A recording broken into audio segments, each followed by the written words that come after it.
I love your feet because they have wandered over the earth and through the wind and water until they brought you to me.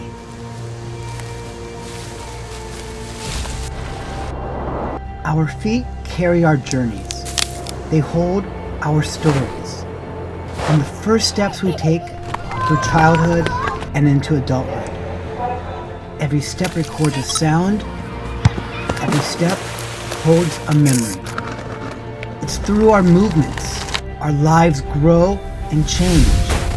And it's our feet that carry us through all of life's joys and pains. This is the Sound of Little Feet, a podcast about identity and family, orphans, foster care, and adoption. A little bit of wonder and awe, and the power of healing through play. These are the stories of people like you and me, and the journeys all of our feet have traveled to be here today. For a few minutes, just put everything down and come with me. Let's go on a treasure hunt together, and let's just see if we can find ourselves some gold and diamonds.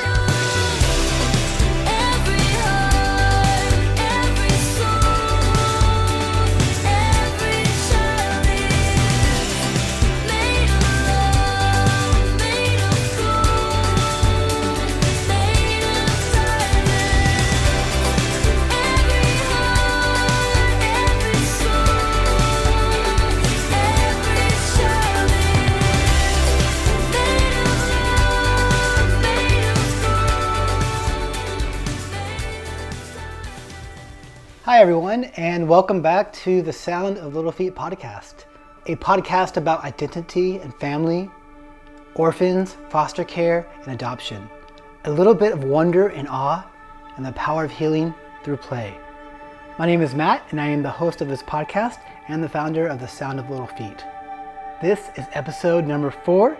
So today is the very first in-depth conversation that I'm having with a guest here on the Sound of Little Feet. My first guest is Tomoya Nakajima, and I know our conversation is going to touch your heart just by his resilience alone.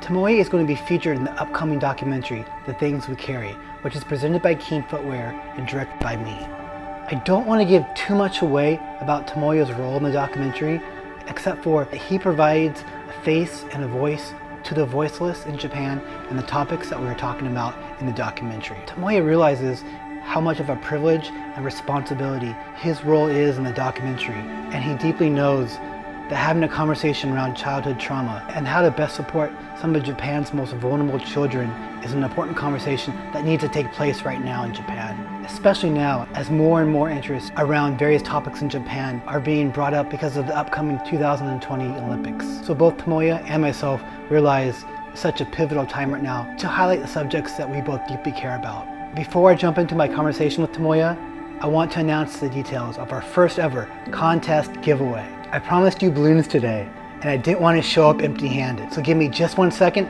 as we turn the camera around. Whoa! Well, I promised you balloons. Here they are. This is episode number 4.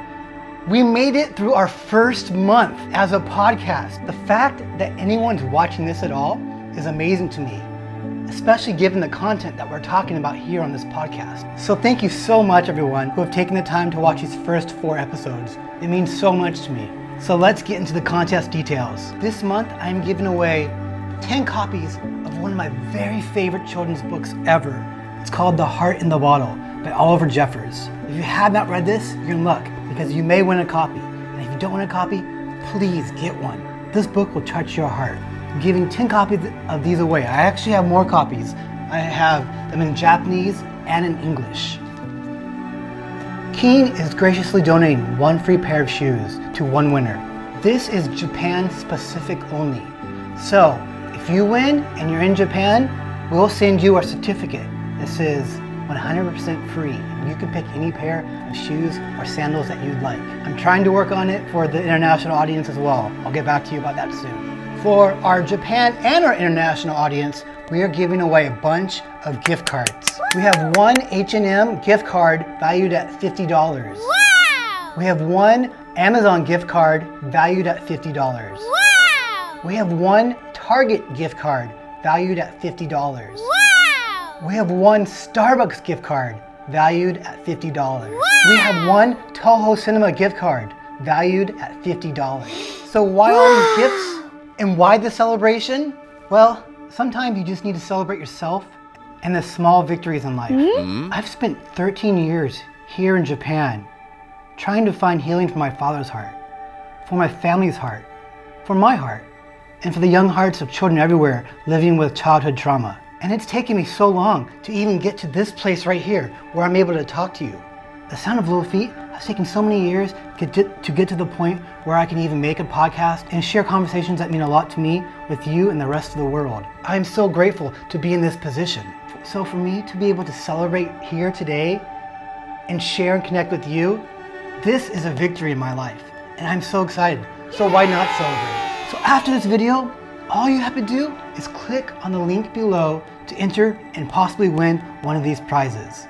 So good luck, everyone. Okay, let's pause the celebration just for 1 second. And I want to bring you back to today's guest. We had so many problems trying to complete this interview with Tomoya. For whatever reason, the microphones kept failing, the cameras kept failing, one thing after another. Each time, something was not working. And this interview is so important to me that I refuse to give up on it. Even though Tomoya is going to be in the documentary, I want him to be in this podcast and I want him to share with you. Because what he has to say, I know will resonate with some of your hearts. So for me, it was worth doing another take and doing another take and doing another take and doing another take so that we could get what we wanted on video and audio to share with you today. One final note before we begin this conversation. This conversation is in both Japanese and English. I brought on translators to help make this conversation run as smooth as possible for you, the listening audience at home. Like Tim Ferriss has done with a couple of his guests on his podcast, he kept both the Japanese and the English translations in the video and audio. And so I want to do that as well. This means the conversation is going to stretch out a little bit longer than normal because we're going to be translating back and forth. But I promise you, it's worth the wait to hear what Tomoya has to say. Okay, here is my conversation with Tomoya.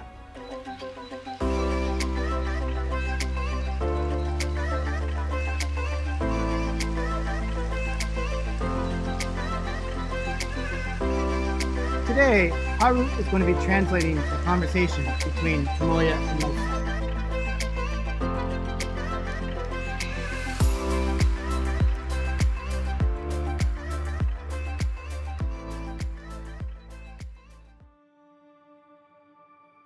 So Tomoya, you were born on July 20th, 1999 in Miyagi-Ken, correct? Yes. Okay.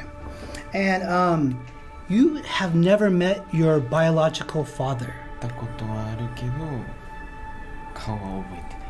He has met his biological father actually, he just doesn't remember. Oh, okay. How old were you when you met him? 何歳ぐらい?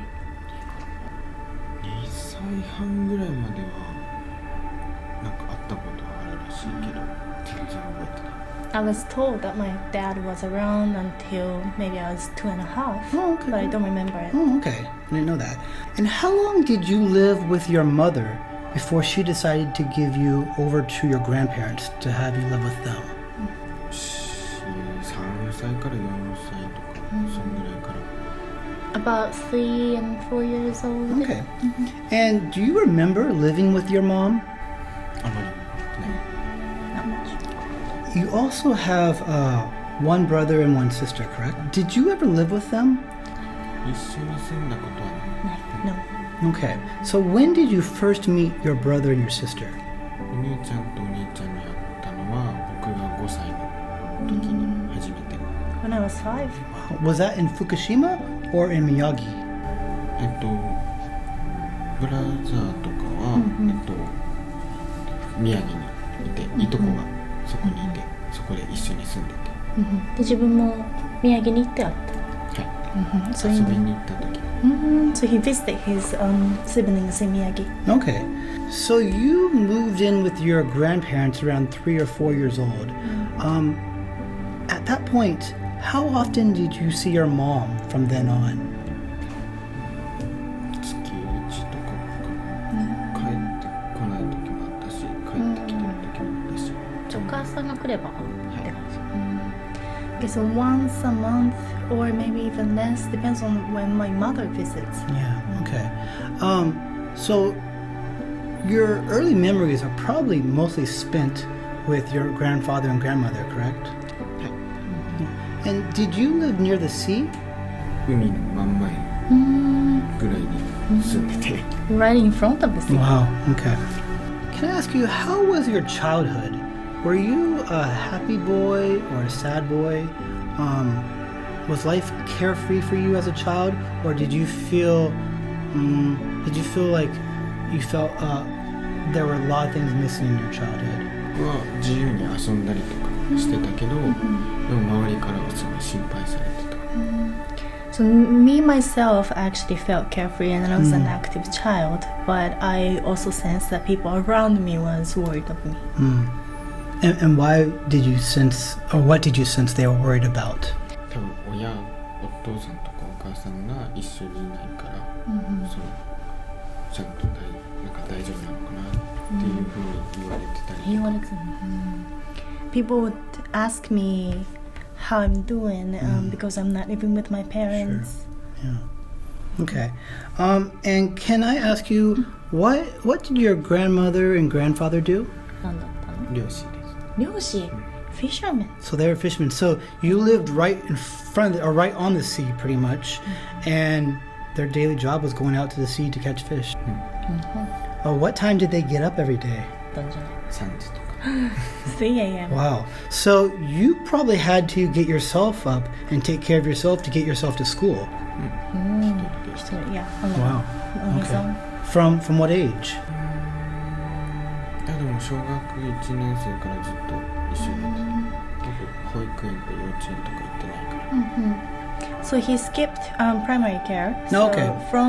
right from the grade 1, Yeah. he was taking care of himself Okay. in the morning. So for primary care, we would say like in America, like kindergarten, nursery, yeah. nursery school and kindergarten. Okay. During your 5th grade year on March 11th, 2011, the Great East Japan earthquake and tsunami happened. Where were you the moment the earthquake occurred? 地震が発生してる時は結婚してる時、学校から結婚してて、もう半分ぐらいまで帰ってる途中。I was on my way back from school, Okay. maybe halfway between the house and school. Okay. So at that moment, like what was running through your mind? Were you by yourself or were you with friends? 一人やと友達と一緒に。友達と。友達と with friends. Okay.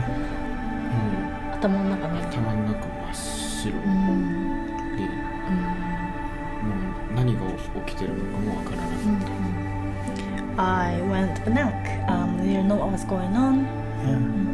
Yeah. So at that moment, what did you and your friends decide to do?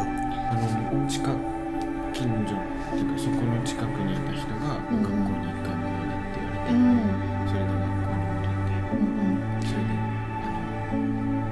その学校の先生の指示に従って行動してたって感じ。So some adults that was around at the time, they told us to go back to school.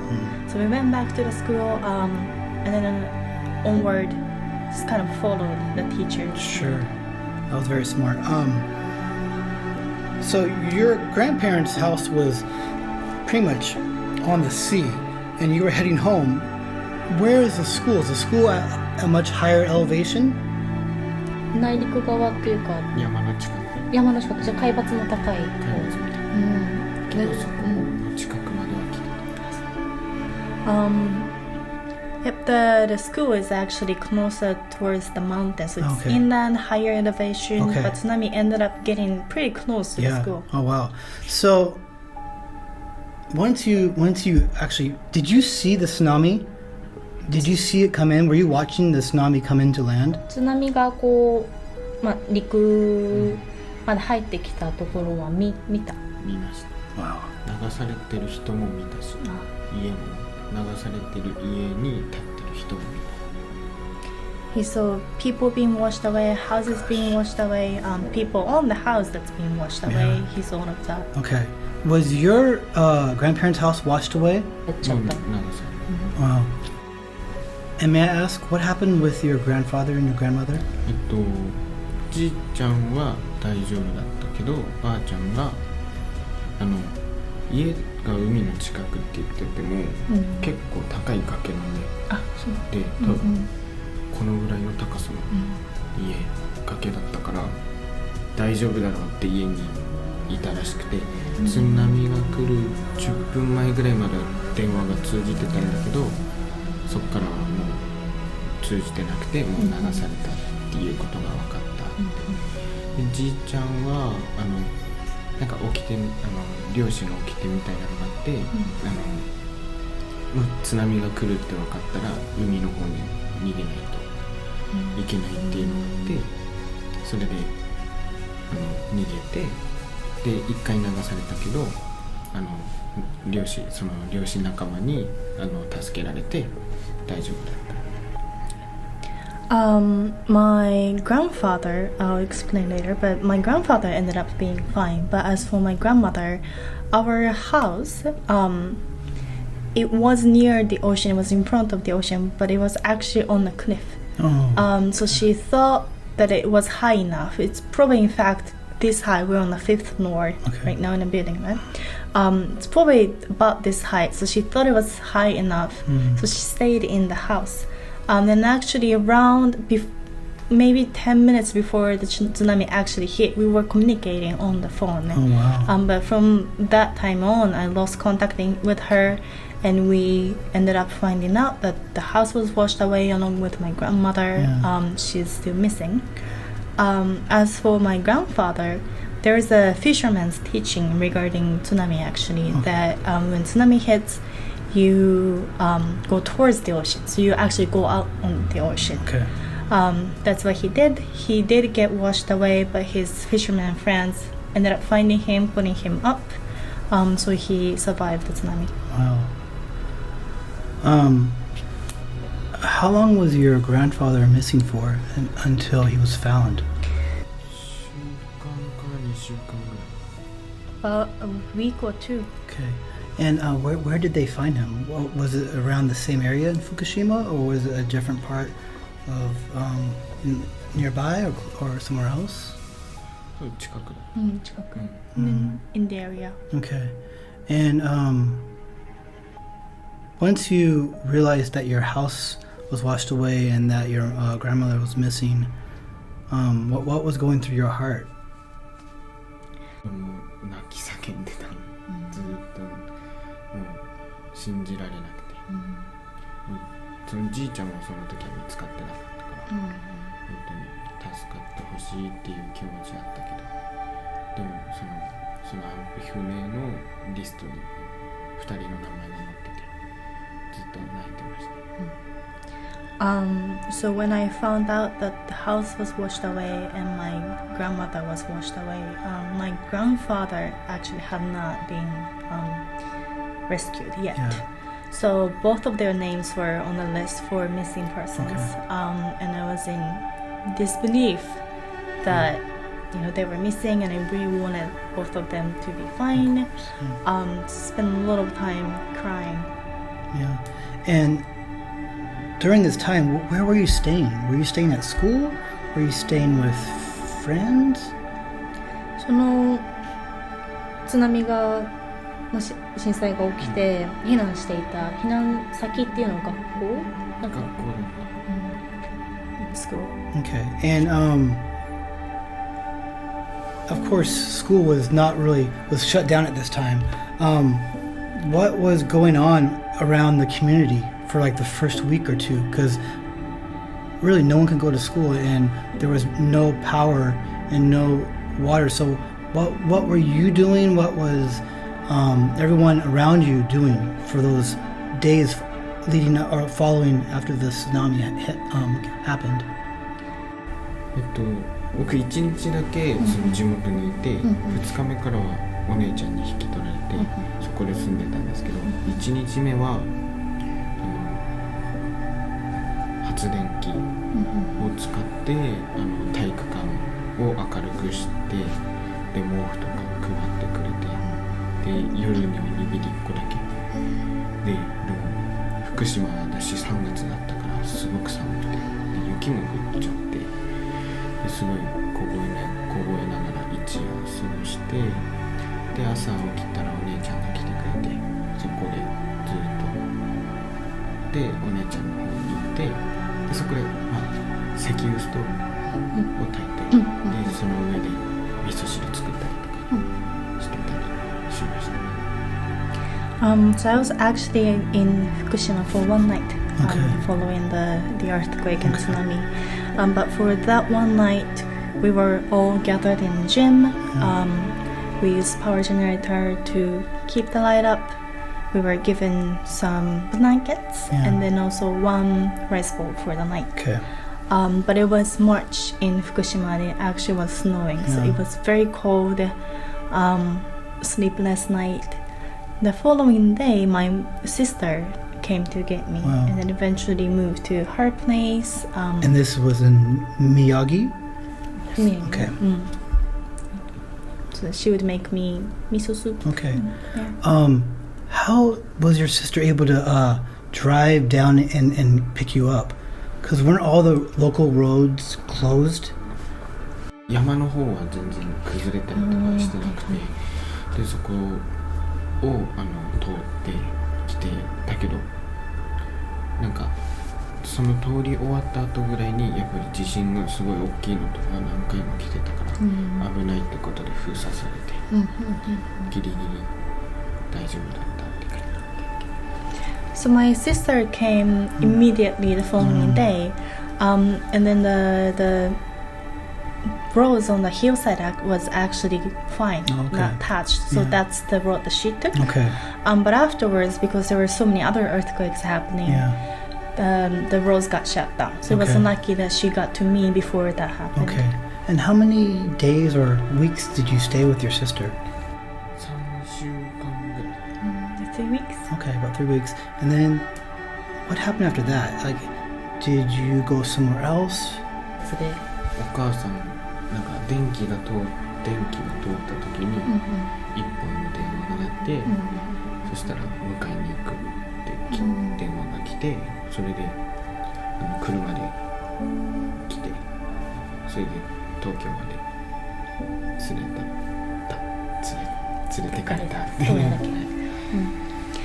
So when the electricity came back on, one phone call from my mother was to tell me that she was coming to get me. So my mom drove to Miyagi and got me and only me and then drove me back to Tokyo. And so your mom was living in Tokyo at that time. Had you heard back about your grandfather yet at this time, or did you still not know about his whereabouts? その時はまだ取れてなかった。やっぱり電気とかも通ってなかったから、現地でしか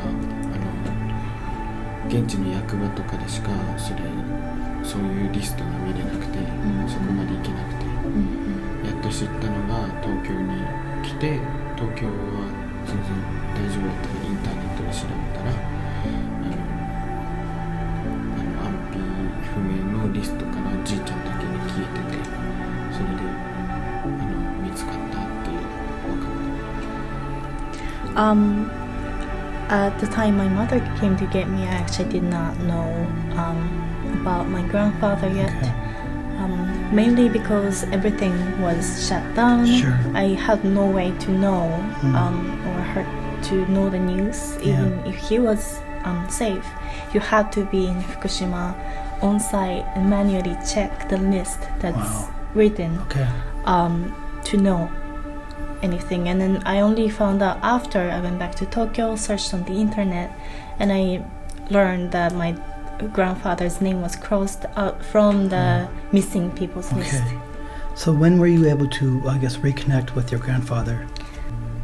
1年近く経ってで1回だけ福島にもらった時があって、その時に1回初めて会ったって。それまで電話とかもしてなくて、だけどお姉ちゃんが僕はいるっていうことだけは伝えてくれてて、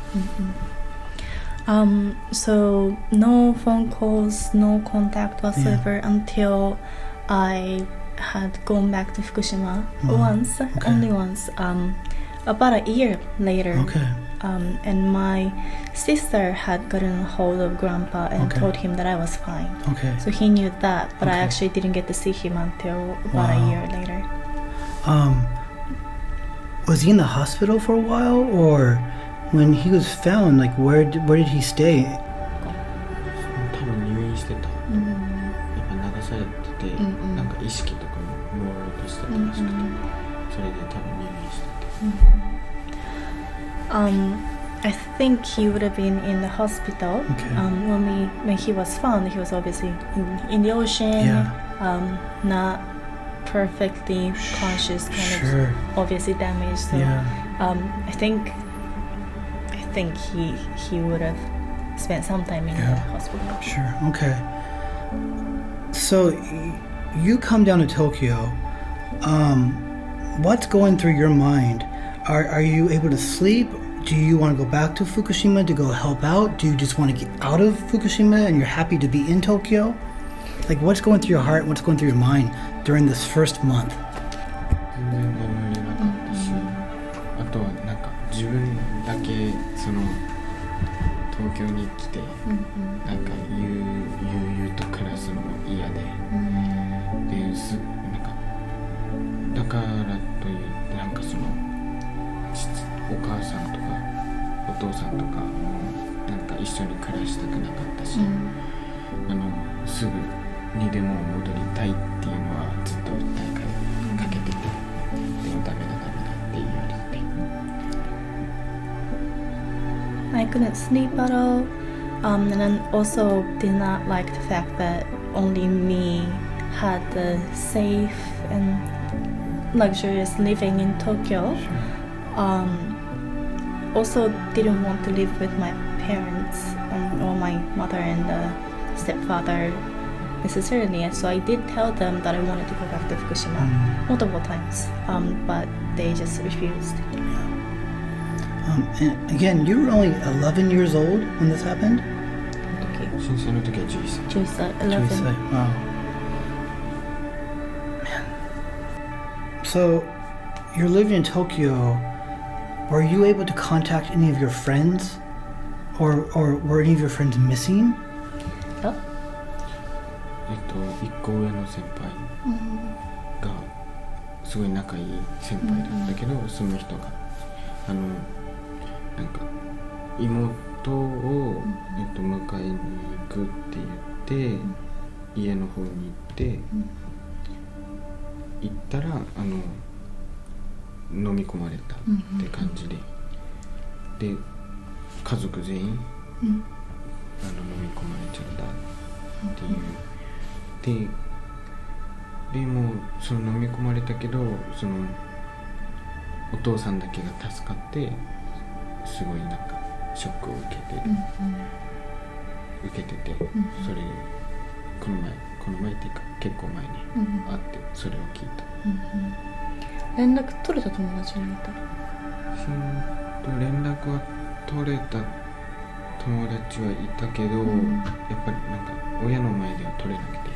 だから親が買い物とか行ってる時にこそっと電話して、電話とかすごい覚えてたから、電話して、でやっとつながって、なんかちゃんと安否を確認できたって感じ。So one of my close friends, he was a year older.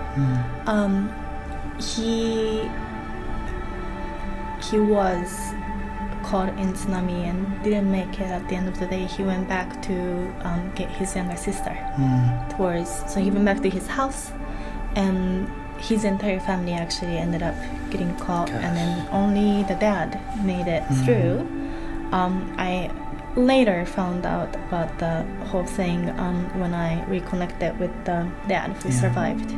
As for other friends, I actually could not contact them in front of my mom. So I would wait until maybe she's out grocery shopping, and then I remembered all my friends' phone numbers, so I would call them kind of in secret when my mom's away, and then make sure that they're okay. Okay, wow. So, I guess the only reason why you ended up living with your mom was because of the earthquake and tsunami. それもあるし、あとお金目当てみたいな。お母さんがそう、僕の、お母さんが智也のお母さんとお父さんがはいはい僕のお金目当てで、こっちに連れてきて、避難とかして安否が確認できれば、その被災者の寄付金みたいなのが結構長く出てたから、それを遊びとかに使っててって感じ。I think yes, it's because of the earthquake, but the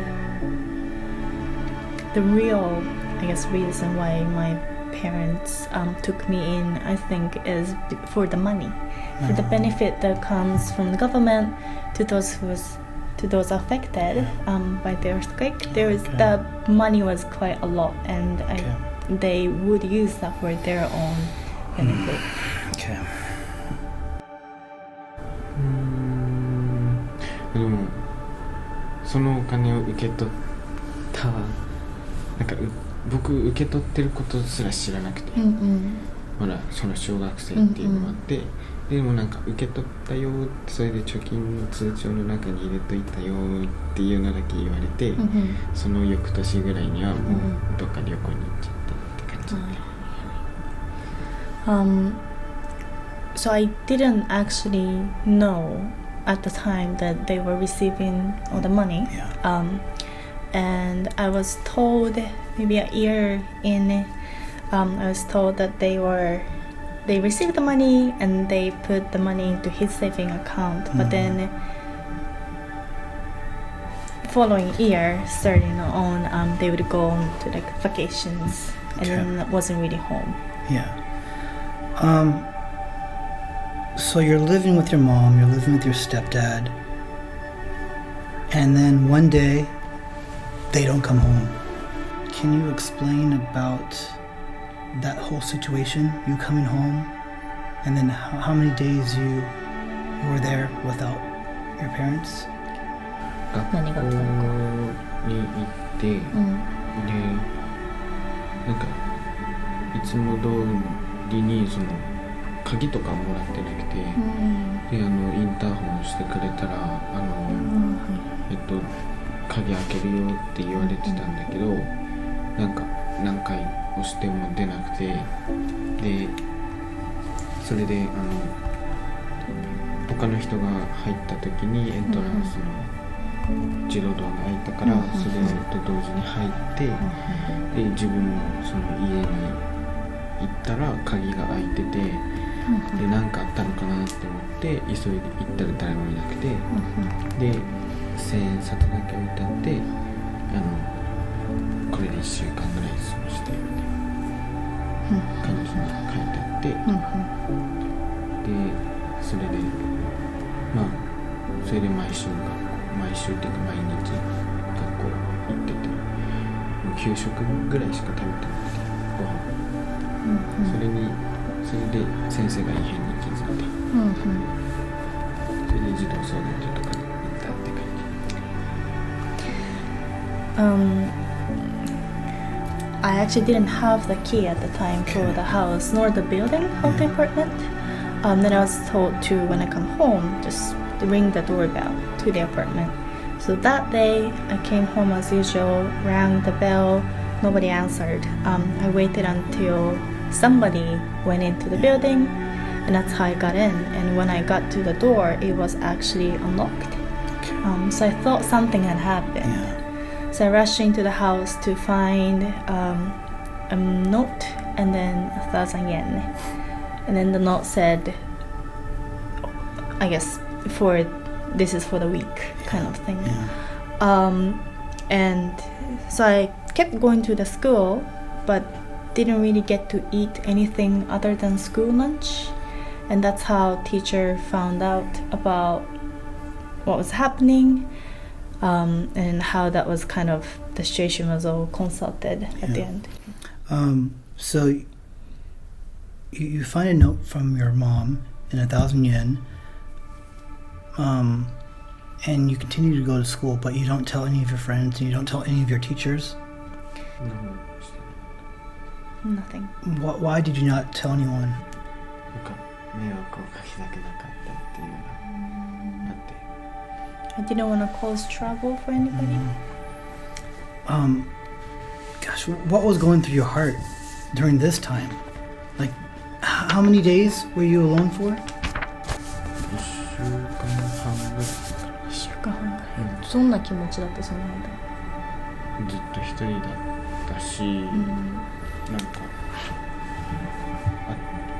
そうなんだろう、各部屋に鍵が取り付けられてて、で食材があるところにも鍵がついてて、そこが開かなくて、で冷蔵庫は開いたから、冷蔵庫のものを食べてたりとかしてたけど、なんかああ捨てられたのかなっていう思いが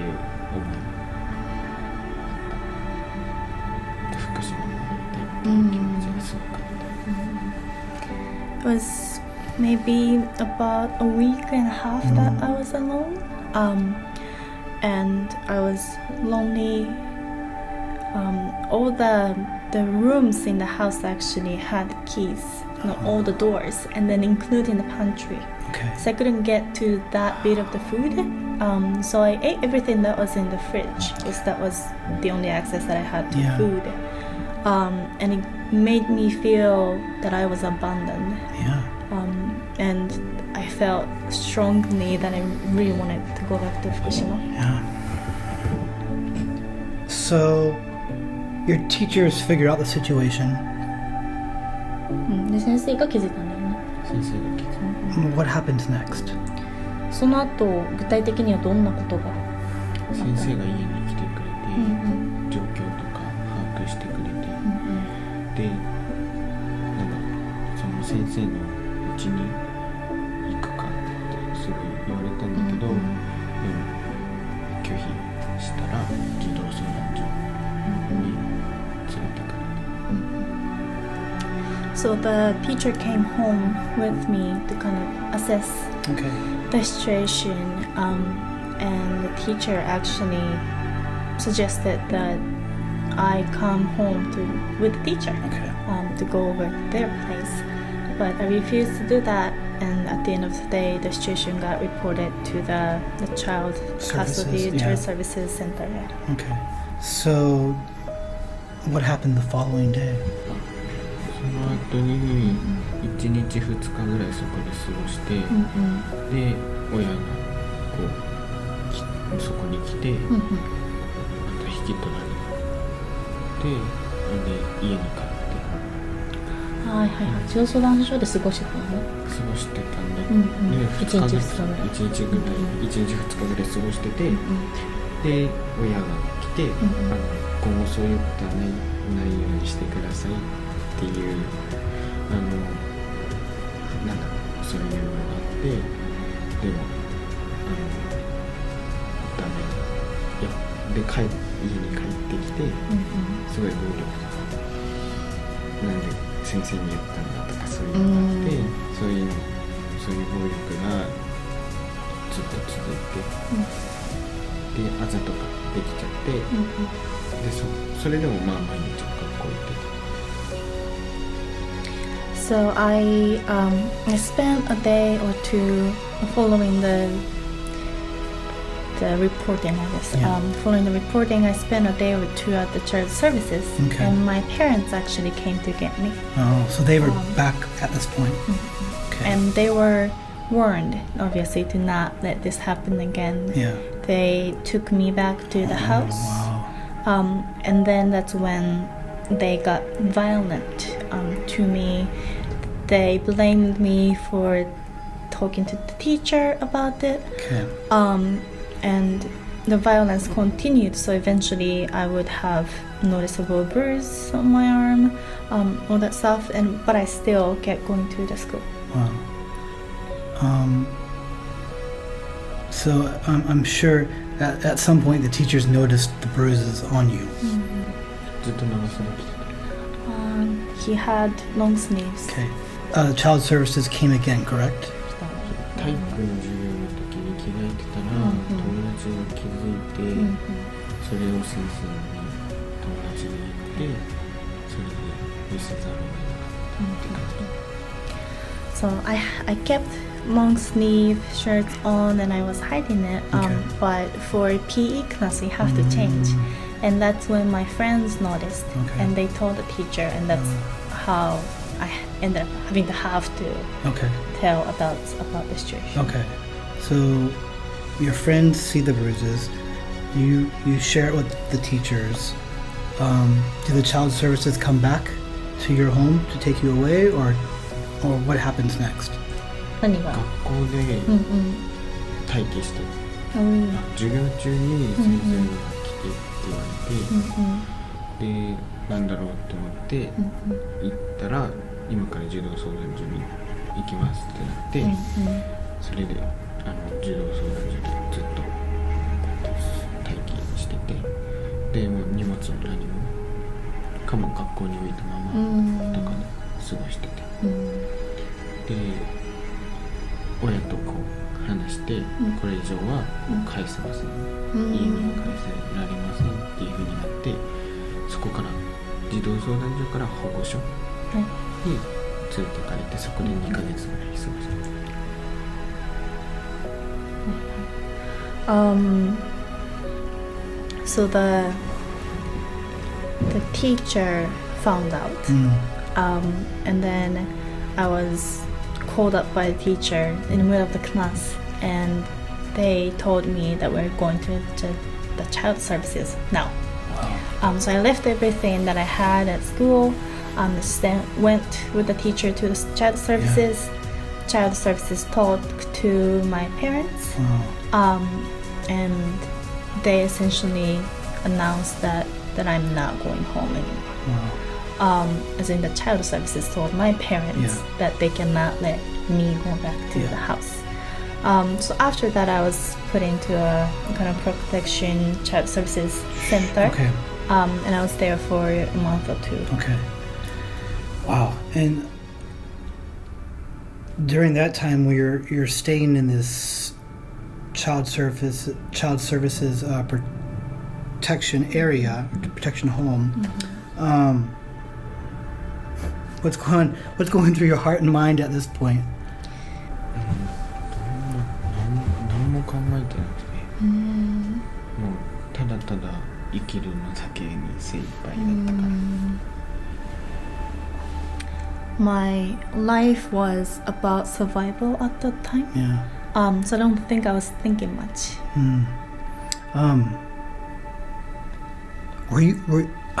How was your heart at this time, if you can even remember? Like, did you feel numb? Were you even listening to your emotions or even feeling anything at all? Were you just, like you said, trying to survive only? 何も考えて考えることすらを恐れてて、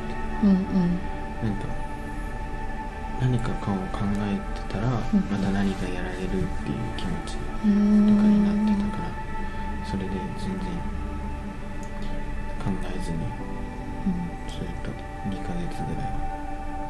じゃあ怖がる気持ちみたいなのがあったのかな、その不安っていうか。これからどうしていくんだろうっていう、どうなっていくんだろうっていう不安はあったけど、それ以外何も。I think I was in my head refusing to think and refusing to act because I was almost worried, afraid that if I do something, there's going to be repercussion. So I could say that I was nervous about what is going to happen in my future, but I really had kind of this disconnected everything, and I wasn't thinking anything. Okay. So you're there for about 2.5 months, and then do you get put into a children's institutional care home? Yes. Okay. So you go into this home, and there are all these other children. Some are younger, some are older, some are the same age. Do you keep to yourself? Do they reach out to you? How is everything for you that first day and that first week there? 自分からは関わろうとはしてなくて、みんなすごい優しくこう接してくれてるんだけど、やっぱそれには答えられなくて、1週間2週間ぐらいは答えられなくて、でずっとまあ一人で部屋にいたりとか、でもゲームやろうぜとか言われてたりとかして、まあその時はやったりとかしてたけど、ほとんど一人の状態が入った当初は多かった。So the first day, everybody was nice. They were reaching out to me, but I did not reciprocate that. I kept it to myself for the maybe first 2 weeks. I spent a lot of time in my room alone. Sometimes people would ask me to play video games with them, so occasionally I would do that, but most of the times I spent alone. Yeah. So were there other children in your home that kind of went through similar experiences that also ended up in the home because of those situations that you also experienced? なんかそういう経緯は話せなくて、子供同士と、だからそういうのはないけど、でも職員に言われたのは、そう僕と同じ経験をしてる人もいるし、別の経験をしてる人がいるから、そういうのはあまり話せない。その子供同士で話したりはしない方がいいよっていうふうには言われた。At the children's homes, we actually don't talk about the background and then past experiences amongst children. Okay. We are actually instructed by the care workers to specifically not to do that. So I was told that there are people with experience like yours or not like yours. It really varies. Sure. So don't talk about it among children, kind of thing. Okay. And so you're in this home for a while, and I'm sure other children, maybe one by one, come into the home. What is your reaction to those children who begin to come to the home? So, example, you've been there for 3 or 4 months, and a new boy or a new girl comes in the home. Do you reach out and try to support them and encourage them, or do you leave them alone? 自分から話しかける。で、徐々に話しかけていったりとかしてたけど、自分からは一切何もしてなかった。で、一緒になんかこう遊んだりとかしていく中で会話をこう徐々に膨らませていったりとかして仲良くなって。I never initiated the conversation actually with the kids that are new. Okay. With the time, maybe when we are hanging out, we start talking, and eventually I developed some relationship with some of them. But I never initiated anything myself. Okay. So you move into this children's home, and do you start going to school, or do you go to school, or do you just stay at the children's home? 1週間ぐらいに、中学校に行き始めて、でもやっぱり、全然東京の学校とかに慣れてなくて、で途中から入ってきたっていうのがあるから、全然仲良くなれる人はいなくて、結構苦労してた。So maybe after a week or so, I started going to the local school, to middle school, and I was not used to big schools in Tokyo, and I obviously entered in the middle of the year.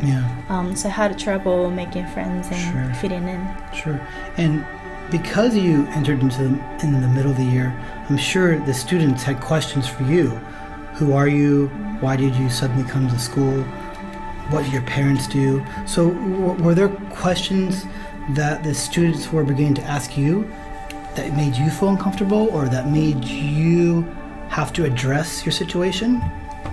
なんだろう、その同じ園に住んでる人が同級生で2人3人ぐらいいて、でそ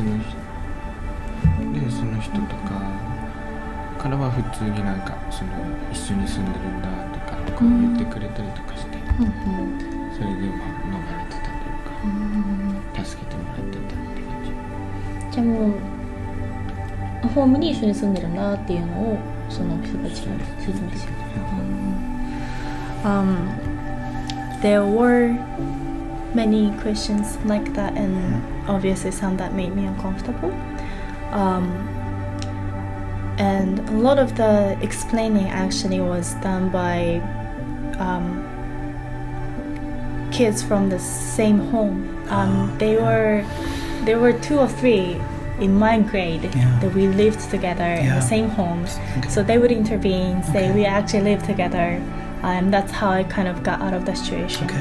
What year was it? Was this 2012 when you entered into the children's home? So it was around 2013 that the children's home that you were living in was invited by an NPO called Mirai no Mori. I believe you went to that camp that year, correct? 参加したの。For our audience at home who's listening, Mirai no Mori is an NPO in Japan that invites children's homes around Japan to come to various programs that they host throughout the year. And their main program is a summer week-long program where they invite the children and also the care workers to do a lot of really fun activities all outdoors.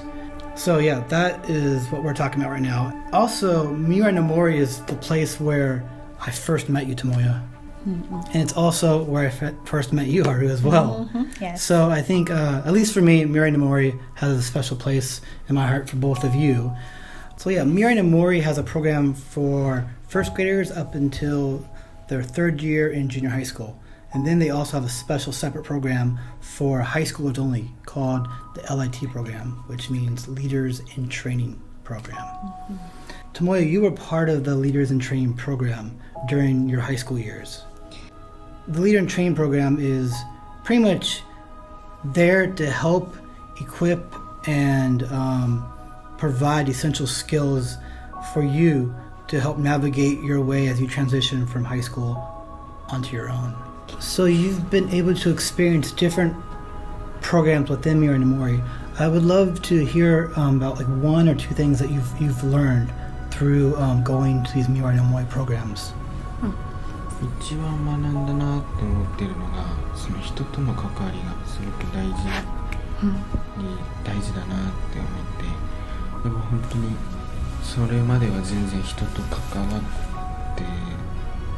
ること自体がそんなに好きじゃなくて、で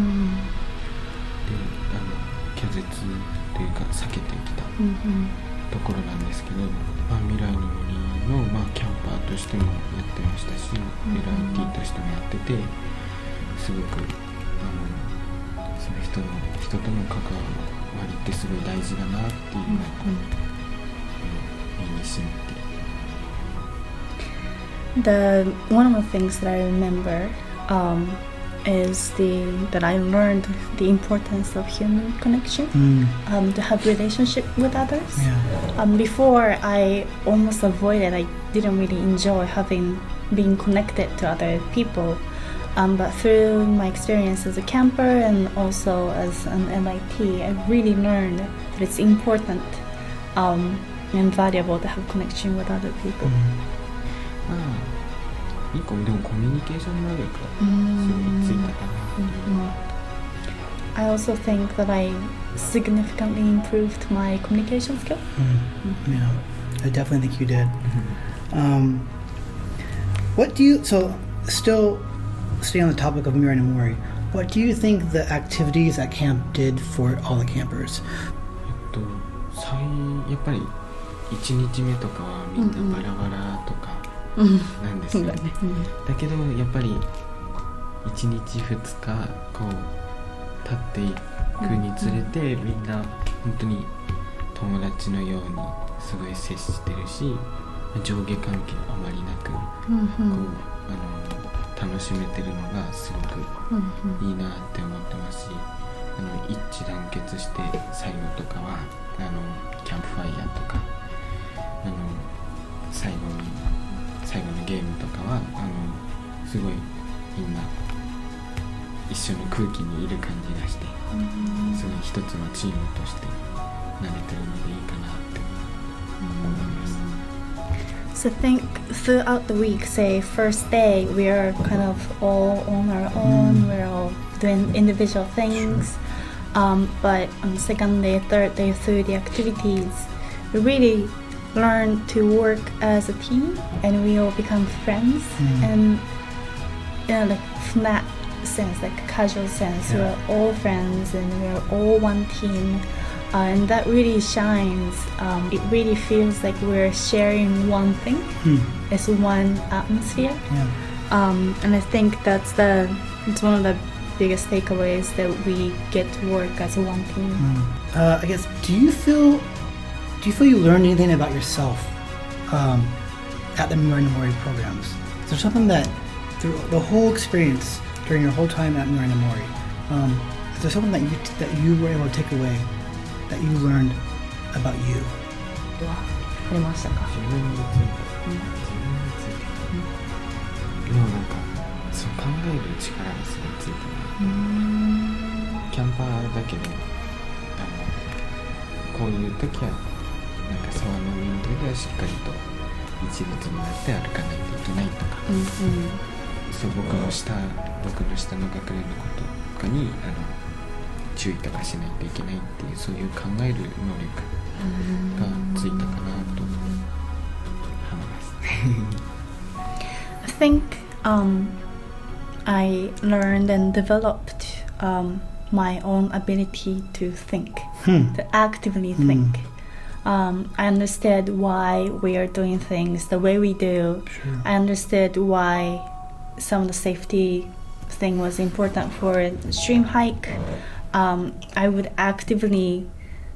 was able to actively think, to care about the younger campers at the camp, and that's one thing that I learned. So I mean, I deeply believe like in the opportunities that Mirai no Mori provides the children living in the children's homes. And right now, all of you know right now that I am filming a documentary on the work that Mirai no Mori is doing. And actually, Tomoya, you're in the film, and I'm really grateful that you want to be a part of this documentary. How do you feel about sharing part of your story in a film? なんて言えばいいの？僕はまあ多分昔の僕だったら多分誰にも言わないんですよ、こういうこと、昔のこととか、だけど今こうその未来の森とか、今養護施設にいるからこそこういう話ができてすごく良かったなって思ってます。I think me before would not be able to share about my experience. But going through the programs at Mirai no Mori, and then also going through the care system that I was provided with, I am glad that I am in a place where I can share this now. What do you hope this film is able to address? 養護施設の子供とかって一般の子からしたら、子とか親からしたらなんかあまりいいイメージを持ってない人がすごい多いので、それを少しでも変えられたらなと、思います。普通に親がいなくても子供は子供だし、いい人もいれば、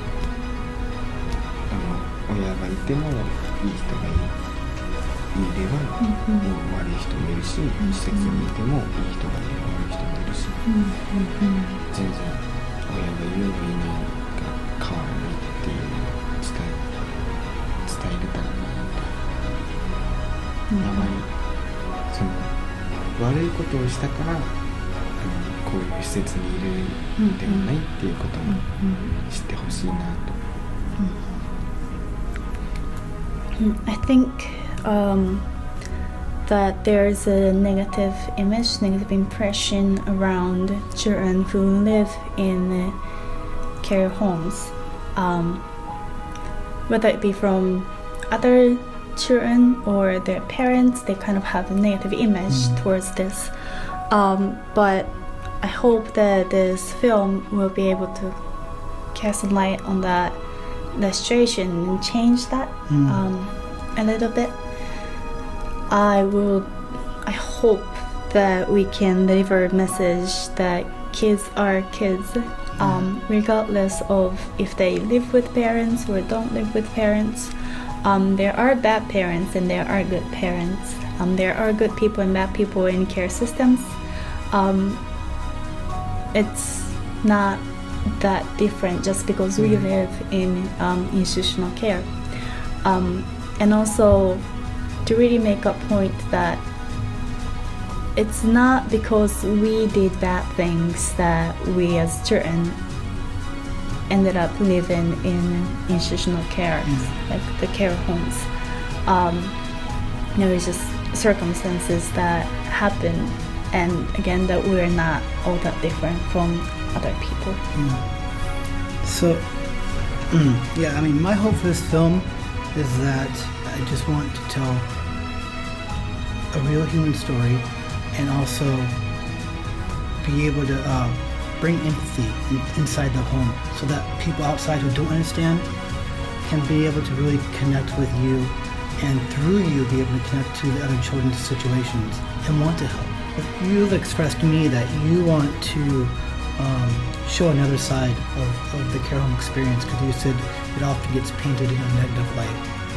So how was your experience living in the care home, and how was your experience with the care workers and with the other children? 感じですごいみんな優しいし、でも厳しい時は厳しく接してくれたりして、一人の兄弟みたいな感じでした。It was like we were all family to me. They were kind to me. They were also firm with me when needed. And I really felt like a sibling in this big family, one brother. Okay. Can I ask you, what's your definition of a family? なんだろう。前まではお父さんがいて、お母さんがいて、そこに僕がいてとかで、それで一緒に暮らしてとかだったんですけど、なんだろう。やっぱ一人一人支え合って誰でも支え合って生きていくことがファミリーなのかなって。Before, I would have said that my definition of family is one dad, one mom, children living together. But now I feel that a family really means people supporting each other and looking out for one another. Doesn't matter who is in that group. But when people look out for one another, that's family. I agree.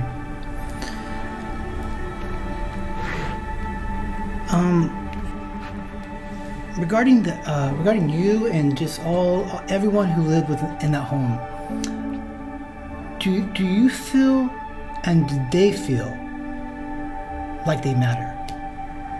なんか最初中学時代くらいまではなんかただ単に学校行って、ただ単に勉強とかして、って感じだったんですけど、高校ぐらいに入ってから、その同じ施設であるといろいろな人と関わることが多くなって、で、2,3 個下ぐらいの子とかがすごい相談とかに来てくれたりとかして、で今でも行ったりすると「友也」みたいな感じで来てくれて、そこでやっぱりなんか頼ってくれるんだなとか、そういうなんか気持ち、い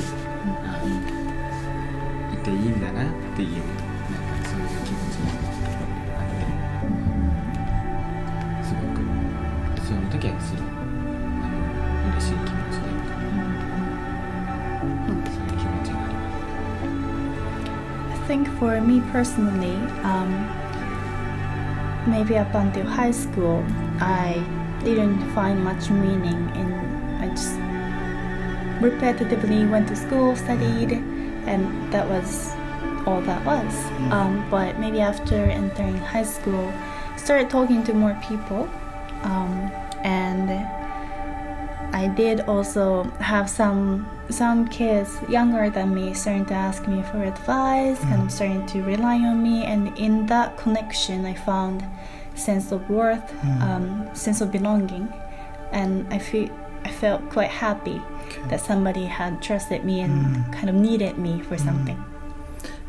And how about the other children? Do you feel, or do you think they are growing up feeling that they don't matter? 思いながら育ってる子もいると思う。そういう子もいて、そういう子たちのなんかケアを個人的に僕はしてた。で、今は高校生に、その子すぐまでは中学生だったんですけど、今は高校に入ってちゃんと学校も行ってるし、前まで全然学校に行かなかったんだけど、相談とかなんか自分は生きる価値がないとかずっと言ってたけど、なんだろう、こうそういうなんか手助けとかこうしてあげてることによって、今はちゃんと生きてるから、すごく今その子は大丈夫で、でも他の子もなんかその本当にもう死にたいとかそういうのはないから、みんな本当に辛いことがあったら辛いことがあったっていう子供だけで共有する人もいるし、職員とかで共有する人もいるから、そういうところはちゃんとしっかりとできてると思う。Certainly, there are children in the care homes that feel like they don't matter, especially when they're younger. And I actually personally cared for one of the kids who felt that way. They weren't going to school. They would say things like, they don't matter.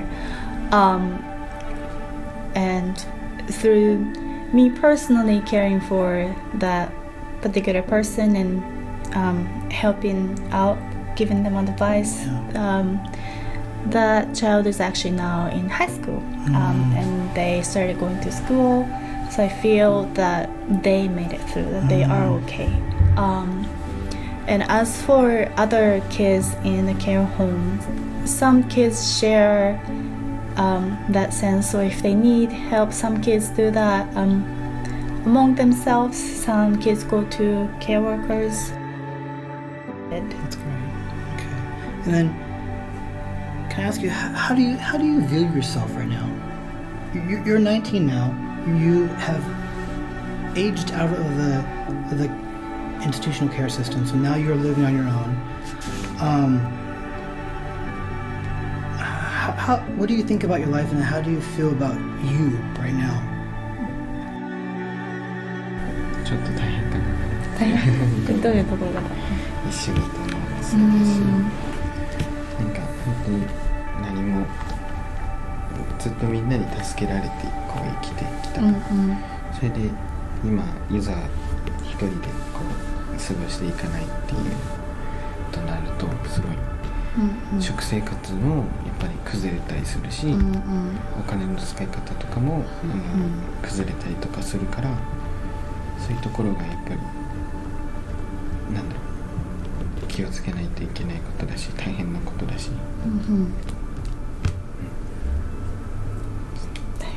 大変I do find it hard to be living on my own now.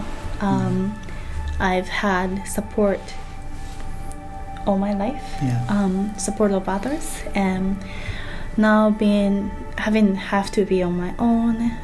Work is hard, eating healthy is hard, budgeting is hard. So it is quite a transition. Yeah. And how about internally? Do you love yourself?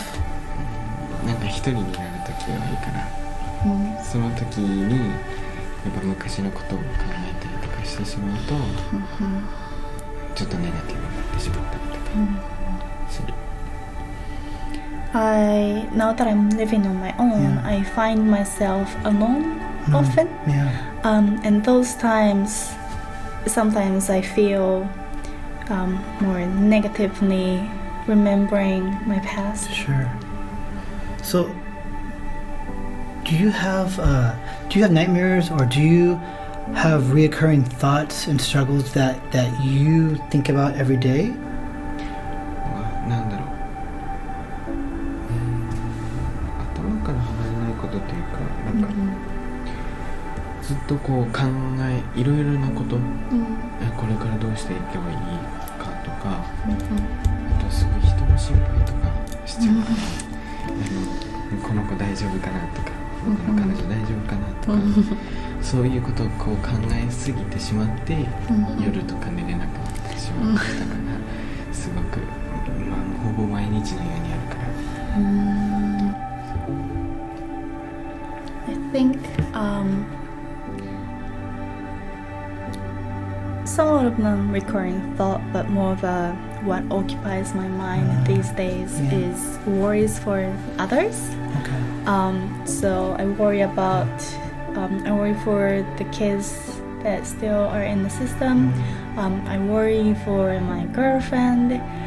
Those thoughts, my worries, they actually keep me awake at night, and that happens almost every night. Okay. So if you could change a policy or enact a new policy within the child care system that would help, I don't know how to word this, but something that would help support children better within the child care homes, is there something that you see within the child care system that is not there yet? That could be counseling, that could be additional tutoring, I don't know. Is there something that you feel like you would like to change within Japan's policy to better support children living in institutional care? Because you said you worry about them. そうです。なんかそうケアが増やしたいっていうのもあるし、あとはなんだろう、その養護施設も増やしたいし、やっぱまだそのなんだろう、そういう親とかに虐待とかこう受けて辛い思いとかしてる子が知らないところで多分いっぱいいると思うし、だからそういうところで今はすごいパンパンなところ、今現状その養護施設とかがパンパンな状態だから、やっぱ増やしてあげて少しでも子供たちが良くなればなって思います。Definitely having more care workers, and also building more homes. I think there are a lot of children in need still that are invisible, that we haven't been able to find them. And I think there is need for just more homes to begin with. And I think we are kind of at our limit where care workers are working a lot. There's no room at the homes. So we'd like to be able to kind of relieve that and also give better lives for children in need. Yeah.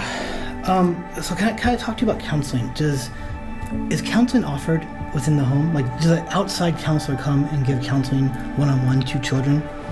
ある各施設に、まあ、何人いるとかわからないけど、僕の養護施設では一人のカウンセラーの人がいるけど、でもやっぱり毎日忙しいから一人一人見られないし、であとはその児童相談所とかに行くと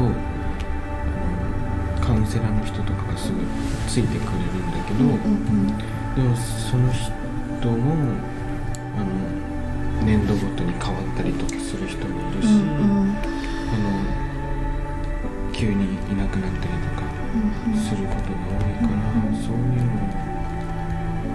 僕も心理師一人一回変わっちゃってすごい仲良くしていてすごい話してた人なんですけど、その人がその別のところに行かないといけないっていうことで、変わってしまったりとかありますし、あとは福祉士さん、児童相談所とかで、あと施設とかそこを探してくれる人とかも、僕毎年変わってたりしてたので、なので会えなかったりとか、なかなかそういう今の現状とかも話せないのとかあったので、そういうところですかね。カウンセラーは本当に一人今僕のところには一人しかいないので、なかなかそういう。何人いるんだっけ、子供たちが住んでる。でも大体その、各その養護施設ごとに60人とか子供たちがいて、一人しかいないんだね、カウンセラー。そう、それで一人しかいないし、職員も少ないから、6人で1人見るとかそういうのが多いから、大変だと思う。Counseling is available, but for example, my home, we have around 60 children, 60, and one counselor. Yeah. So they're very busy. There's not much time to actually spend individually. And counselors, care providers, all alike, they can sometimes be transferred, or especially between school years, Sure. They change. And Sure. my counselor also once actually changed, and the person who had to be transferred, I was very comfortable with them, I was very attached to them, and then all of a sudden they had to go away, and a new person had to come in. So all that kind of, or they are overworked, care workers, counselors alike, so sometimes they quit suddenly. They're exhausted. And all that kind of change, there is no consistency to it. So it's very difficult to keep that relationship and keep up the quality. Yeah. Wow. I feel like there's so much more that we can talk about, but I think we should probably end it here. Tomoya, thank you so much. Yeah, thank you for sharing. Thank you for being vulnerable, and for really, you are a voice for all the other children right now who aren't able to share their story. So thank you for being willing to speak up on behalf of your heart and on behalf of the other hearts all around Japan. I'm so thankful that we met, and I'm so thankful that that we're able to share this story right now, and that we're able to actually work on this documentary together. So just thank you. 会えて嬉しいし、一緒にドキュメンタリー作れて嬉しいし、今日ここに一緒にいれたこともすごい嬉しいので Thank you. Okay. And Haru, thank you so much for translating. It was my pleasure. I really appreciate it. Okay, everyone. We hope that you got a lot of value out of this conversation. This was not an easy conversation, but I hope that you can see that every child's life matters, and that you now have a face to the children who live within the institutional care system here in Japan. His is just one story of over 30,000 stories.